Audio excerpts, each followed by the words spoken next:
Welcome back to my channel. ഇന്ന് ഒരു Sunday ആണ് കേട്ടോ.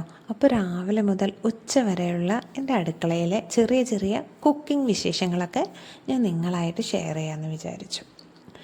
രാവിലെ നേരത്തെ എഴുന്നേറ്റ് നല്ല ബ്രേക്ക്ഫാസ്റ്റൊക്കെ ഉണ്ടാക്കി കഴിക്കണം അങ്ങനെയൊക്കെ വിചാരിച്ച് ഞാൻ തലേന്ന് കിടന്നത്. പക്ഷേ രാവിലെ എഴുന്നേൽക്കാനേ വൈകിപ്പോയി. അതോടുകൂടി എൻ്റെ കയ്യിൽ നിന്ന് ഫുൾ പ്ലാനിങ്ങും തെറ്റി കേട്ടോ.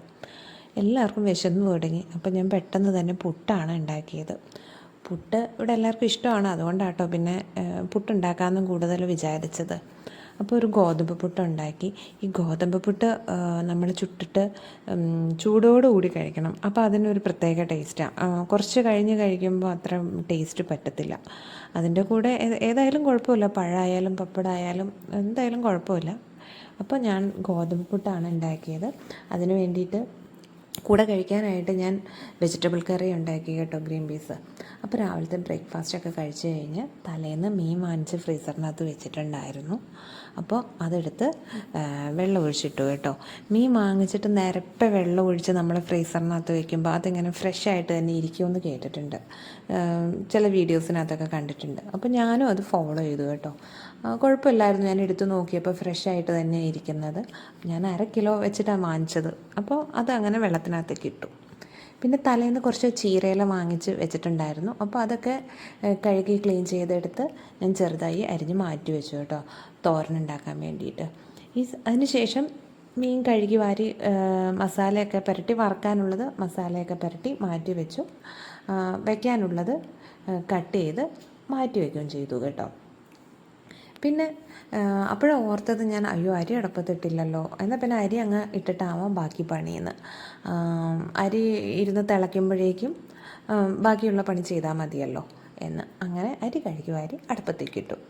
അതിനുശേഷം പെട്ടെന്ന് തന്നെ ഒരു സാലഡ് അങ്ങ് ഉണ്ടാക്കാമെന്ന് വിചാരിച്ചു കേട്ടോ. സാലഡ് ഇവിടെ എല്ലാവർക്കും ഇഷ്ടമാണ്.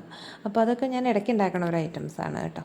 സാലഡ് ഉണ്ടാക്കി കഴിഞ്ഞപ്പോഴേക്കും എൻ്റെ അരി തിളച്ചു. പിന്നെ അരി വാങ്ങി ഞാനങ്ങ് റൈസ് കുക്കറിനകത്തോട്ടേക്ക് വെച്ചു. അതങ്ങ് മാറ്റി വെച്ചു കേട്ടോ. പിന്നെ മീൻ കറി വയ്ക്കാനായിട്ട് തുടങ്ങി കേട്ടോ. മീൻ തേങ്ങ അരച്ചാണ് ഞാൻ വെക്കുന്നത്. പിന്നെ കുടംപുളി ചിലരൊക്കെ തലേന്നേ വെള്ളത്തിലിട്ട് വയ്ക്കും, ചിലർ 2 മണിക്കൂർ മുന്നേ വെള്ളത്തിലിട്ട് വയ്ക്കും. അപ്പോൾ എനിക്ക് അതിനൊന്നും സമയം കിട്ടിയില്ല. അപ്പോൾ അതുകൊണ്ട് ഞാൻ മസാലയൊക്കെ ചൂടാക്കിയിട്ട് വെള്ളം ഒഴിച്ചിട്ട് ആ പുളി അതിനകത്തിട്ട് കുറച്ച് നേരം തിളപ്പിച്ചു കേട്ടോ. തിളപ്പിച്ച് ആ പുളിയൊക്കെ വെള്ളത്തിലോട്ട് ഇറങ്ങുന്ന വരെ കുറച്ച് നേരം തിളപ്പിച്ചു. ആ സമയം കൊണ്ട് അത് സിമ്മിലിട്ടിട്ട് ഞാൻ ആ സമയം കൊണ്ട് പോയി തേങ്ങ അരച്ചിട്ട് വന്നു. എന്നിട്ടാണ് മീൻ കഷ്ണങ്ങളൊക്കെ പെറുക്കിയിട്ടത് കേട്ടോ. മീനിട്ട് കുറച്ചൊന്ന് തിള വന്നപ്പോഴേക്കും തേങ്ങ അരച്ച് അരപ്പ് ചേർത്തു. അങ്ങനെ തിളച്ച് മീൻ കറി റെഡിയായി കേട്ടോ. ഇതിൻ്റെ ഇടയ്ക്കേക്കിടെ മോൻ വന്നു എൻ്റെ അടുത്ത്.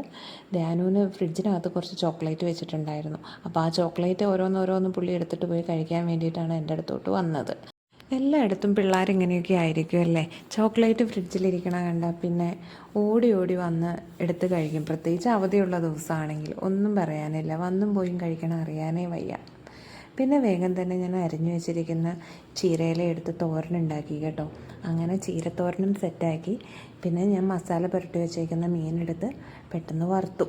അപ്പോൾ ഇതൊക്കെയാണ് ഇന്നത്തെ എൻ്റെ കറികൾ. അങ്ങനെ ഉച്ചയായി ചോറുണ്ടു, മീൻ കറി, ചീരത്തോരൻ. പിന്നെ ഞാൻ പറഞ്ഞില്ല, സോറി, വിട്ടുപോയി. തലേന്ന് കുറച്ച് പന്നിയിറച്ചി ഉണ്ടാക്കിയതുണ്ടായിരുന്നു. അപ്പോൾ അതും സാലഡും മീൻ വറുത്തതും കൂടെ കൂട്ടി എല്ലാവരും കൂടി ഊണ് കഴിച്ചു.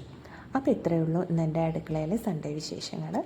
എല്ലാവരും കഴിച്ച് കഴിഞ്ഞതിന് ശേഷം ക്ലീനിങ് ഒക്കെ കഴിഞ്ഞിട്ട് വേണമല്ലോ നമുക്ക് പുറത്തിറങ്ങാനായിട്ട്. അപ്പോഴേക്കും നടു ഒടിഞ്ഞു എൻ്റെ.